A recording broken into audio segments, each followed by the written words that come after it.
नमस्कार दोस्तों, स्वागत है आपका हमारे यूट्यूब चैनल स्मार्टर विद गोपी में। हमेशा की तरह आज हम आपके लिए फिर से लेके आए हैं बहुत ही चुनिंदा प्रश्न करंट अफेयर्स के। दोस्तों, ये तो आप भी जानते हैं, हम भी जानते हैं कि रोज़ एक दिन में लाखों हज़ारों घटनाएं होती हैं। अगर उन सब पे अगर मैं प्रश्न बनाना स्टार्ट कर दूं तो आप याद करते करते थक जाएंगे और मैं बनाते बनाते वीडियो थक जाऊंगा। इसीलिए दोस्तों मैं आपके लिए काफ़ी मेहनत करके कुछ बहुत ही इम्पोर्टेंट चुनिंदा प्रश्न लेके आता हूँ। दोस्तों, हमेशा की तरह आज भी मैं बहुत ही चुनिंदा प्रश्न लेके आए हैं जो 99% आपके एग्ज़ाम में यहीं से आएंगे। तो चलिए दोस्तों, हम आज की वीडियो शुरू करते हैं। और जैसा कि आप थंबनेल देख के समझ गए होंगे, हमारे आज का टॉपिक है करंट अफेयर्स 28 अक्टूबर 2023। चलिए वीडियो शुरू करते हैं। तो दोस्तों, हमारा पहला प्रश्न है, किसने भारत में ऑनलाइन वित्तीय धोखाधड़ी से लड़ने के लिए डीजी कवच प्रोग्राम लॉन्च किया है? ध्यान रखना, डीजी कवच प्रोग्राम। तो दोस्तों इसका राइट आंसर हो जाएगा सर गूगल। गूगल ने दोस्तों डीजी कवच प्रोग्राम लॉन्च किया है। और क्यों किया है? भारत में वित्तीय धोखाधड़ी से लड़ने के लिए। तो चलिए दोस्तों, इंपॉर्टेंट नोटिस पॉइंट भी हम जान लेते हैं। गूगल का यह डीजी कवच भारत में वित्तीय धोखाधड़ी का पता लगाएगा और उसे निपटने का काम भी करेगा।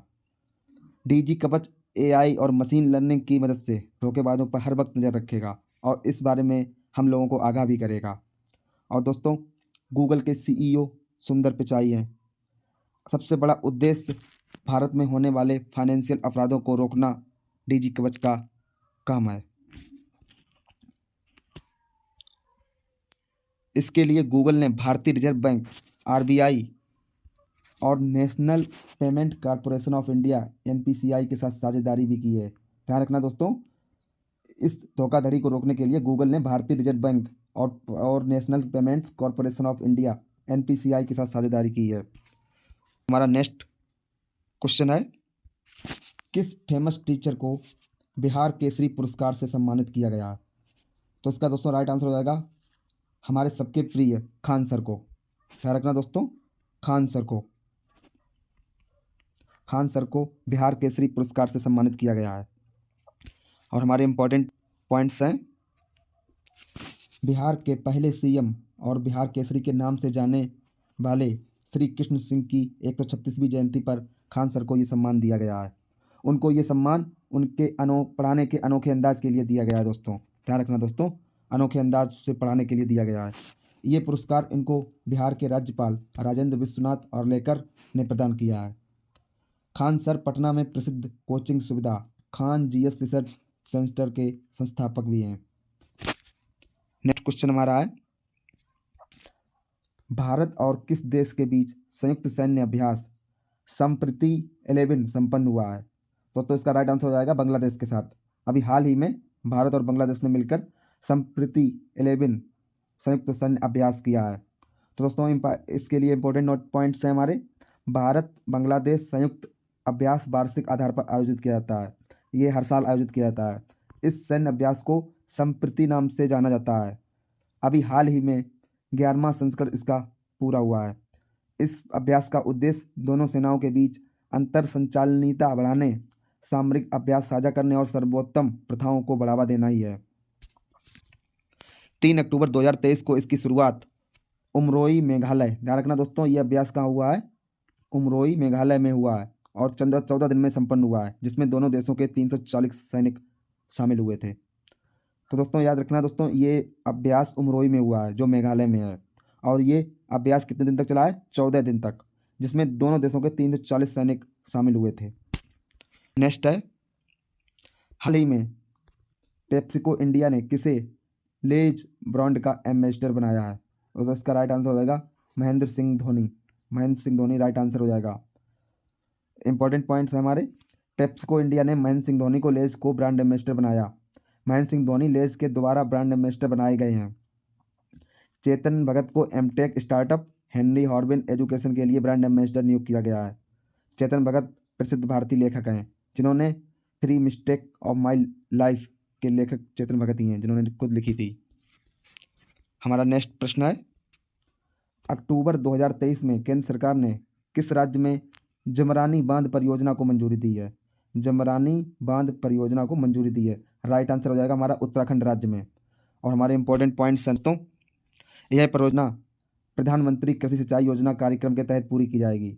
इस परियोजना से 57,065 हेक्टेयर भूमि सिंचाई के दायरे में लाई जाएगी, जिसमें 9,458 हेक्टेयर जमीन उत्तराखंड और 47,607 हेक्टेयर जमीन उत्तर प्रदेश की होगी। जमरानी बांध परियोजना बनने से हल्द्वानी और आसपास के इलाकों में पेयजल और सिंचाई की समस्या भी दूर होगी। दोस्तों, इस बांध की ऊंचाई 150.60 मीटर होगी। ध्यान रखना दोस्तों, इसकी ऊंचाई 150.60 मीटर होगी। हमारा नेक्स्ट क्वेश्चन है, अभ्यास हरिमाऊ शक्ति 2023 का आयोजन किन देशों की सेनाओं के बीच किया गया?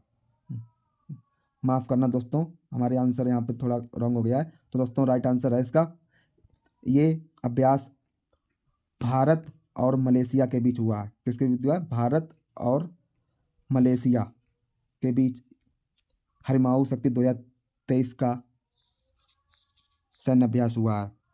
और ये कब हुआ है? ये दोस्तों 23 अक्टूबर से 5 अक्टूबर तक हुआ है। और कहाँ हुआ है? भारत में हुआ है, मेघालय में। और इससे पहले पिछली साल जो हुआ था वो मलेशिया में ही हुआ था। इस अभ्यास का मुख्य उद्देश्य दोनों देशों की सुरक्षा सहयोग, द्विपक्षीय रिश्ते को मजबूत करना है। इस अभ्यास में दोनों देशों के 120 सैनिक भाग लेंगे और इसका पिछला संस्करण नवंबर 2022 में हुआ था।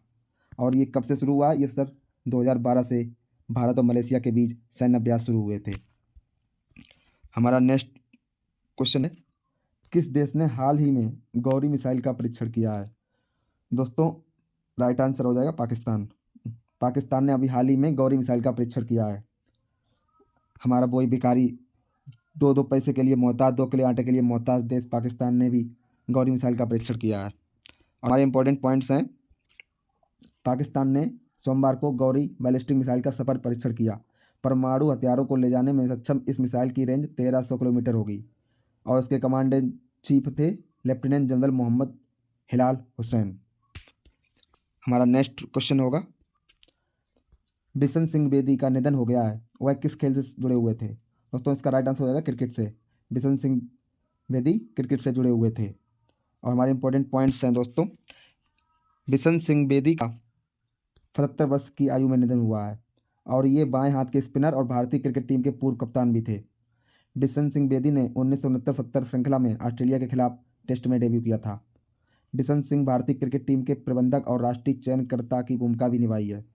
1970 में बिशन सिंह बेदी को क्रिकेट में उनके उत्कृष्ट योगदान के लिए भारत के सर्वोच्च नागरिक पुरस्कारों में से एक पद्मश्री से सम्मानित किया गया। दोस्तों इनको पद्मश्री से भी सम्मानित किया जा चुका है। कब? 1970 में।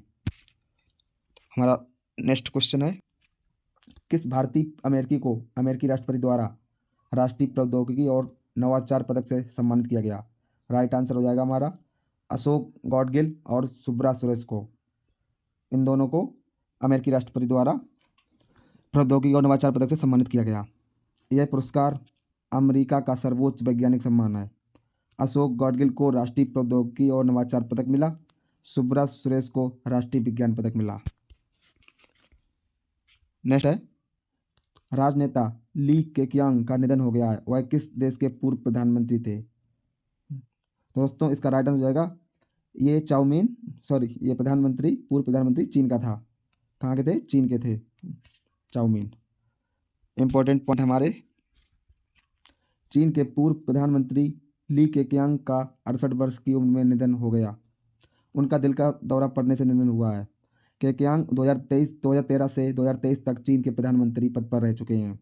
वह चीन की सत्तारूढ़ कम्युनिस्ट पार्टी के नेता थे। नेक्स्ट क्वेश्चन है हमारा, मलेशिया के अगले किंग के रूप में किसे चुना गया है? राइट आंसर हो जाएगा सुल्तान इब्राहिम सुल्तान इस्कंदर को। किसको? सुल्तान इब्राहिम सुल्तान इस्कंदर को मलेशिया का अगला किंग चुना गया है। और इसको किसने चुना है? दोस्तों मलेशिया के शाही परिवारों ने सुल्तान इब्राहिम सुल्तान इस्कंदर को देश का अगला किंग चुना है।